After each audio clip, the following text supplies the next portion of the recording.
Salam sejahtera saudara-saudara, kembali lagi bersama saya Diki di dalam program Renungan Harian pada hari ini.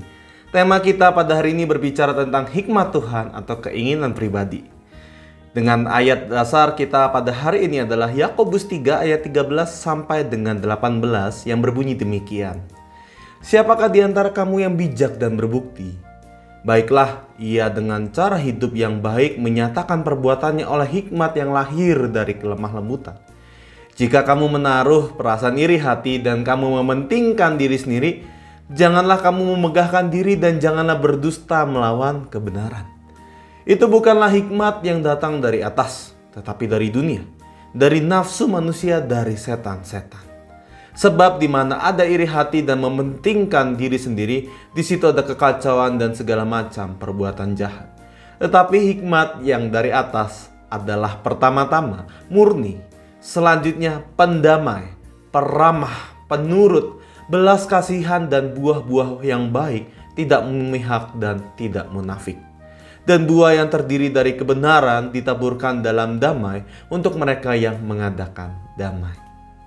Saudara-saudara, ada seorang anak muda datang kepada saya dan bertanya, "Kak, bagaimana membedakan hikmat dari Tuhan atau keinginan kita? Bagaimana kita benar-benar bisa mengetahui bahwa apa yang sedang kita pikirkan, yang sedang kita ingin lakukan, sejatinya itu benar-benar hikmat dari Tuhan? Atau sebenarnya, jangan-jangan itu hanya keinginan diri sendiri?" Tapi tanpa sadar kita juga mencari pembenaran bahwa keinginan yang ingin kita lakukan merupakan hikmat dari Tuhan. Kita merasa bahwa saya ingin melakukan sesuatu, saya mencoba mencari alasan ataupun mencari ayat Alkitab supaya seolah-olah Tuhan menghendaki apa yang kita ingin lakukan tersebut. Fenomena tersebut tidak hanya dialami oleh anak muda itu saja. Tidak jarang kita juga pernah merasa demikian, bukan? Terkadang susah membedakan apa yang sebenarnya hanya merupakan keinginan kita dan dengan membedakan bahwa apa yang Tuhan hendaki dalam hidup kita. Maka dari itu bacaan kita pada hari ini sedikit mengingatkan kita akan bedanya hikmat yang dari Tuhan dan keinginan ataupun nafsu duniawi diri kita sendiri. Yang pertama, hikmat dari Tuhan membawa rasa damai, sedangkan keinginan atau nafsu duniawi kita membawa perpecahan. Salah satu sifat Tuhan kita adalah Ia menghadirkan damai untuk orang-orang di sekitarnya. Ketika kita hendak melakukan sesuatu, maka pertama-tama marilah mencoba melihat apakah yang dilakukan itu membawa rasa damai atau justru penuh dengan kebencian satu sama lain. Orang yang hikmat selalu hadir dengan penuh rasa sukacita, dengan penuh keramahan. Sedangkan orang yang hanya mengikuti keinginan duniawi justru membawa rasa kesal, tidak nyaman, dan iri hati dan sebagainya. Yang kedua, hikmat yang dari Tuhan itu berdampak baik bagi orang-orang sekitar kita. Sedangkan keinginan diri ataupun nafsu pribadi hanya untuk mementingkan diri sendiri. Salah satu orang yang berhikmat adalah bagaimana ia selalu peduli untuk memperhatikan orang lain. Ia tidak memihak tetapi mengusahakan bagaimana untuk mencapai kebaikan bersama. Di sisi lain, keinginan diri atau nafsu duniawi hanya mengutamakan kepentingan diri sendiri, nggak peduli dengan apa yang dirasakan, dialami, ataupun cuek bebek gitu ya terhadap apa yang dialami oleh orang lain.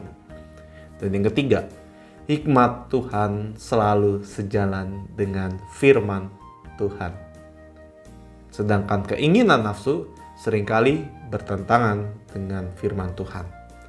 Salah satu cara agar kita bisa membedakan keinginan dan hikmat yang dari Tuhan adalah dengan memiliki relasi yang dekat dengan Tuhan itu sendiri. Baik dalam doa, dalam kehidupan sehari-hari kita mampu merefleksikan bagaimana Tuhan hadir dalam hidup kita, ataupun dengan cara membaca firman Tuhan dalam saat teduh ataupun membaca Alkitab kita setiap hari. Dengan begitu kita akan mencoba terus mencari tahu apa yang Tuhan inginkan dalam hidup kita. Semakin kita dekat dengan Tuhan, maka sejatinya kita diberikan oleh Tuhan hikmatnya untuk menyatakan kepada sekitar kita. Maka dari itu refleksi kita pada hari ini, bagaimana dengan kita? Apakah kita mau mendengar hikmat Tuhan? Hikmat Tuhan sejatinya hadir di dalam setiap saat, di dalam hati dan pikiran kita. Tidak jarang kita dipertemukan dengan pilihan-pilihan hidup yang di situ sejatinya Tuhan hadir memberikan hikmat-Nya kepada kita. Memang tidak selalu hikmat dari Tuhan itu menyenangkan atau bahkan menguntungkan. Sedangkan seringkali nafsu duniawi ataupun keinginan pribadi selalu menawarkan keuntungan yang lebih. Maka dari itu tantangan bagi kita adalah apakah kita mampu untuk tetap setia dalam hikmat Tuhan yang sesuai dengan firman Tuhan, dengan menyatakan firman Tuhan dengan cara sikap hidup kita yang sesuai dengan turut kehendak Tuhan.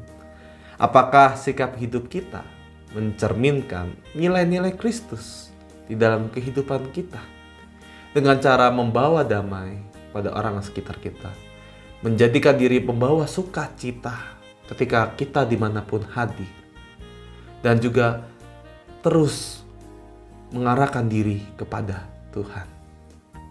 Amin. Saat teduh bagi kita semua.